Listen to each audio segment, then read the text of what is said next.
வணக்கம். செல்வகுமாரின் 2024 நவம்பர் 19 செவ்வாய்க்கிழமை அதிகாலை நிலவர வானிலை சுருக்கமும் அடுத்ததாக வரக்கூடிய வலுவான நிகழ்வுக்கு முன்னெச்சரிக்கை எடுப்பது தொடர்பான ஆய்வறிக்கையும். அதிகாரப்பூர்வ வானிலை அறிக்கைக்கும் இந்திய வானிலை ஆராய்ச்சித்துறை அறிக்கையை பார்க்கவும். 2024 நவம்பர் 19 செவ்வாய்க்கிழமை அதிகாலை பதிவு. தற்பொழுது அரபிக்கடல் தெற்கு பகுதி, தெற்கு மத்திய அரபிக்கடல் மற்றும் மாலத்தீவு லட்சத்தீவு இடைப்பட்ட பகுதியில் நீடித்துக் கொண்டிருக்கூடிய காற்று சுழற்சிக்கு வட இந்திய குளிரலையும் கிழக்கு காற்றலையும் டெல்டா மாவட்டங்களில் இணைந்து தென்கடலோரம் வழியாக இணைந்து கொண்டே மழைப்பொழிவை ஏற்படுத்தி கொண்டு குமரி முனை வழியாக அரபிக்கடலின் தெற்கு பகுதியை நோக்கி பயணிக்கிறது. இதன் காரணமாக தொடர்ந்து இன்றைக்கும் நாளைக்கும் மழைப்பொழிவு கண்டிப்பாக உண்டு. மயிலாடுதுறை மாவட்டம், காரைக்கால், நாகப்பட்டினம் மாவட்டத்தில் கனமழை பொழிவு இருக்கு. மயிலாடுதுறையோட காரைக்காலுக்கு கூடுதலாகவும் காரைக்காலோட நாகப்பட்டினத்துக்கு கூடுதலாகவும் இருக்கும். நாகப்பட்டினத்திலும் வேதாரண்யம் தலைஞாயிறு பகுதியில் கூடுதலாக இருக்கும். தலைஞாயிறை விட வேதாரண்யம் கூடுதலாக இருக்கும். இந்த அதிகாலை வேளையில் தொடங்கியிருக்கூடிய மழை மன்னார்குடியில் லேசாக மிதமாக பொழிந்து கொண்டிருந்தாலும் கடுமையான இருள் சூழ்ந்த வானம் டெல்டாவிலே இருக்கும், தென்கடலோரத்திலும் இருக்கும்.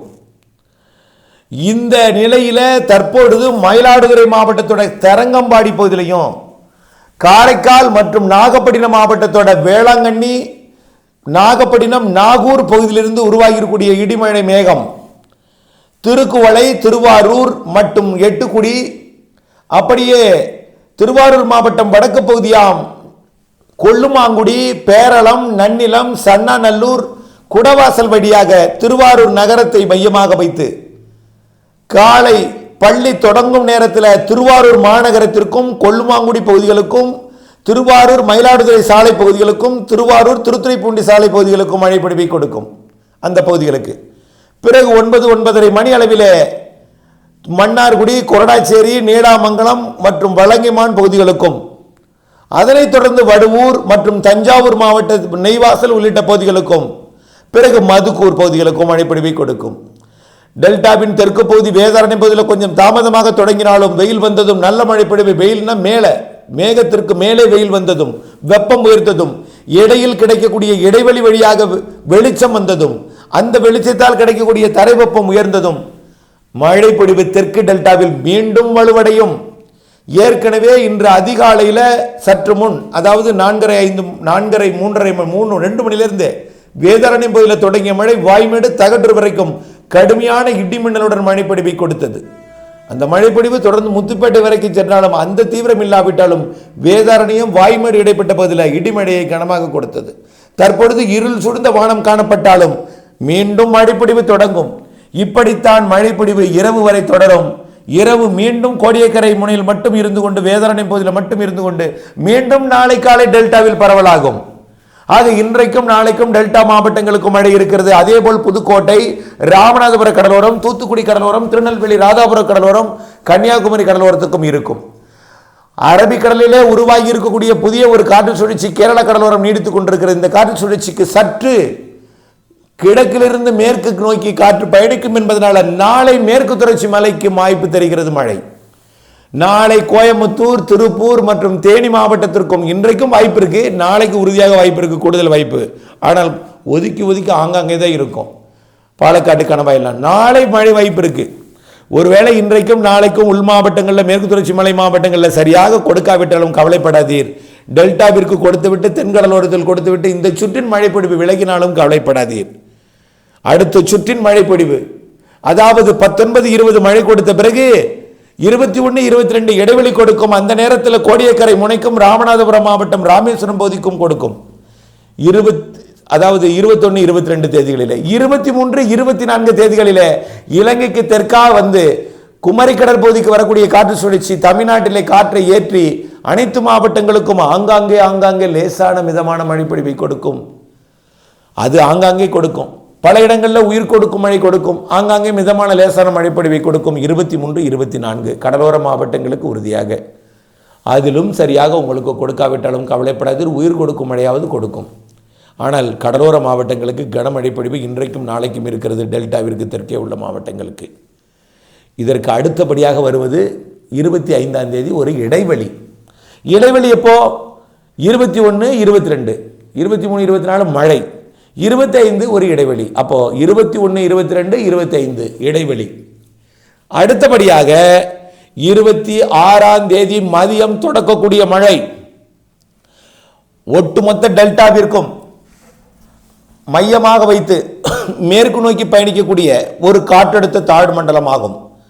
அடுத்த நிலையை முதல் நிலை புயல், அதாவது குறைந்த வேகம் கொண்ட தொடக்க நிலை மார்ஜின் புயல், அதாவது சாதாரண 80-85 கிலோமீட்டர் வேகம் கொண்ட ஒரு புயலாக பெயர் வைக்கப்பட்டாலும் கவலைப்படாதீர். அது அதீத மழைப்பொழிவை கொடுக்கும் ஒரு நிகழ்வாகத்தான் இருக்கும். அந்த நிகழ்வு வட இலங்கையை ஒட்டி வட இலங்கை கரை கடந்து பாக்ஜல சிந்தி வழியாகவோ டெல்டாவின் தெற்கு பகுதிக்கோ அல்லது வட இலங்கையை தொட்டுக்கொண்டே டெல்டாவின் மத்திய பகுதிக்கோ அல்லது வட இலங்கையை வெளிசுற்றுத்தொட டெல்டாவின் பகுதிக்கோ வந்து டெல்டா வழியாகத்தான் மேற்கு நோக்கி திரும்பும். அது பாலக்காட்டு கணவாய் மற்றும் அரபிக்கடல் பகுதியை நோக்கி நகரும். இதனால காற்று அச்சம் எந்த ஊரிலுமே வேண்டாம். இதை கேட்டு புடலை பந்தல் போட்டிருக்கிறேன், வாழை இருக்கிறது, பாகல் பந்தல் போட்டிருக்கிறேன், இதெல்லாம் பப்பாளி இருக்கிறது, இந்த அச்சம் வேண்டாம். காற்றை பொறுத்த வரைக்கும் கடலோர மாவட்டங்களில் கொஞ்சம் வலுவாக இருக்கும், உள்ளே செயலிழந்து மழை பொழிவு தான் கொடுக்கும். கடலோர மாவட்டங்களுக்கும் சாதாரண காற்று தான், வலுவாக ஆடி மாதம் வீசக்கூடிய காற்றுன்னு நினைச்சுக்க வேண்டியதான், அவ்வளவுதான். ஆகவே கஜா புயலோட போய் ஒப்பிட்டு கொண்டு குழப்பி கொண்டு அச்சப்படுத்தி கொண்டிருக்காதீங்கன்னா திரும்ப திரும்ப கேட்கிறேன். நான் இந்த அறிக்கையை முன்கூட்டியே சொல்வதற்கு காரணம் இன்சூரன்ஸ் கட்டிக்கொள்ளுங்கள் என்பதற்காக. ஏற்கனவே 15ஆம் தேதி கடைசி தேதி என்று அறிவிக்கப்பட்டதுனால 15ஆம் தேதி ஒரு அறிக்கை கொடுத்தேன். இப்பொழுது வேளாண்மை பயிர், அதாவது பயிர் காப்பீடு வரக்கூடிய மாத இறுதி நாள் 30ஆம் தேதி வரை நீட்டிக்கப்பட்டிருக்கிறது என்பதை அறிகிறேன். ஒரே நாளிலே 30ஆம் தேதி போய் நிற்க வேண்டாம். நிச்சயமாக பாதிப்பு வயல்களில் நீர் தேங்கக்கூடிய அளவிலே தான் தண்ணீர் இருக்கும், மழைப்பொழிவு இருக்கும். ஏற்கனவே கடந்த 2 நாட்களாக பெய்த மழையே டெல்டாவிலே தண்ணீர் வடியவில்லை. இப்படியே மழை பெய்து கொண்டிருந்தால் கொஞ்சம் நெற்பயிர்களுக்கு பாதிப்பு ஏற்படலாம், வடிகால் வசதி இல்லாத இடங்களில் மட்டும். உங்களுக்கு தான் தெரியும் வடிகால் வசதி எப்படி இருக்கிறது, எளிதாக வடியக்கூடிய விளைநிலமா, எல்லாம் உங்களுக்கு தான் தெரியும். ஆகவே நீங்களே அதை யூகித்துக் கொள்ளுங்கள் யார் இன்சூரன்ஸ் கட்டணும்னு. கண்டிப்பாக டெல்டா மாவட்டங்களுக்கும் வடகடலோர மாவட்டங்களுக்கும், ஒட்டுமொத்தம் டெல்டா மற்றும் வட மாவட்டங்களுக்கும், அதனை ஒட்டியுள்ள ராமநாதபுரம் புதுக்கோட்டை கடலோர பகுதிகளுக்கும் மற்றும் சிவகங்கைக்கும் மிக கனமழைப்பொழிவு கண்டிப்பாக உண்டு, அதிக கனமழைப்பொழிவு உண்டு. வரக்கூடிய 26ஆம் தேதி மதியம் தொடங்கும் அந்த மழை 26ஆம் தேதி இரவிலிருந்து தீவிரமாக தொடங்கும். 26 இரவிலிருந்து 27 இரவு வரை மிக கனமழை பொழிவாக கொடுக்கும். ஒட்டுமொத்த தமிழ்நாட்டுக்கு 26ஆம் தேதி மாலை இரவிலே தொடங்கி 27ஆம் தேதி முழுவதும் 24 மணி நேரம் மழையையும், அதற்கு முந்தைய நாள் ஒரு 6 மணி நேரம் மழையையும், அடுத்த நாள் ஒரு 6 மணி நேரம் மழையும், மொத்தமாக சேர்த்து ஒரு 36 மணி நேரம், கிட்டத்தட்ட ஒரு 40 மணி நேரம் வரைக்கும் மழை இருக்கலாம்.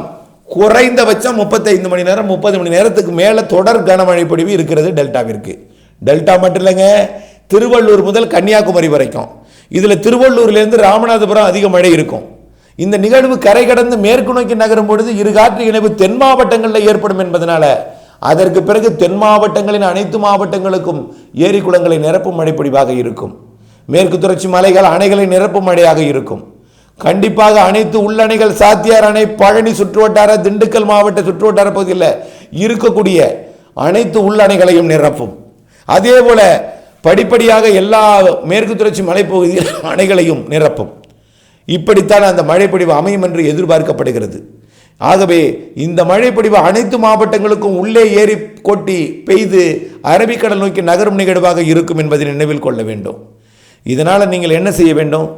வடிகால் வசதி ஏற்படுத்த வேண்டும். புயல் அச்சத்தை நீக்கிவிடுங்கள். புயல் என்ற பெயர் வைத்திருந்தாலும் அந்த புயல் என்ற பெயரை மறந்து விடுங்கள்.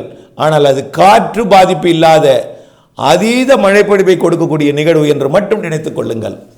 இது வரக்கூடிய 26 மதியத்திலிருந்து 27 நாள் முழுவதும் 28ஆம் தேதி மதியம் வரைக்கும் 2 நாட்களுக்கு மிக கனமழை பொழிவை கொடுத்து அரபிக்கடல் நோக்கி நகரும். பிறகு ஆந்திர பிரதேசம், தெற்கு கர்நாடகா எல்லாம் மழைப்பொழிவை கொடுக்கும்.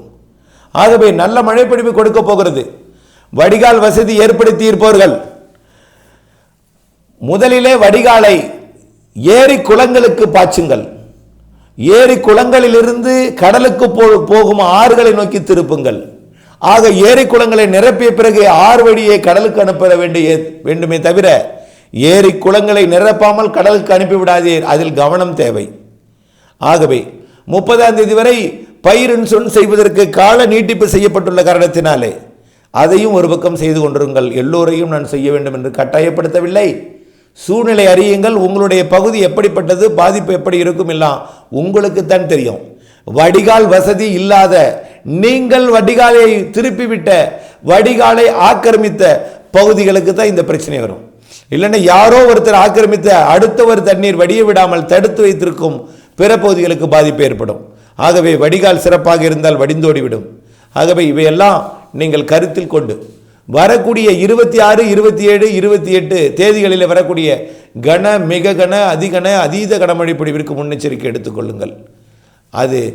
அதனைத் தொடர்ந்து டிசம்பர் 1, 2, 3, 4 தேதிகளில் ஒரு நிகழ்வும், டிசம்பர் 6 to 13ஆம் தேதிக்குள் ஒரு நிகழ்வும், டிசம்பர் 13 to 24 ஒரு நிகழ்வும், டிசம்பர் 26 to 30 ஒரு நிகழ்வு என்று டிசம்பரிலே 4 இந்த மாத இறுதியில் ஒன்றும் 5 நிகழ்வுகள் இருக்கிறது, வலுவான நிகழ்வுகள்.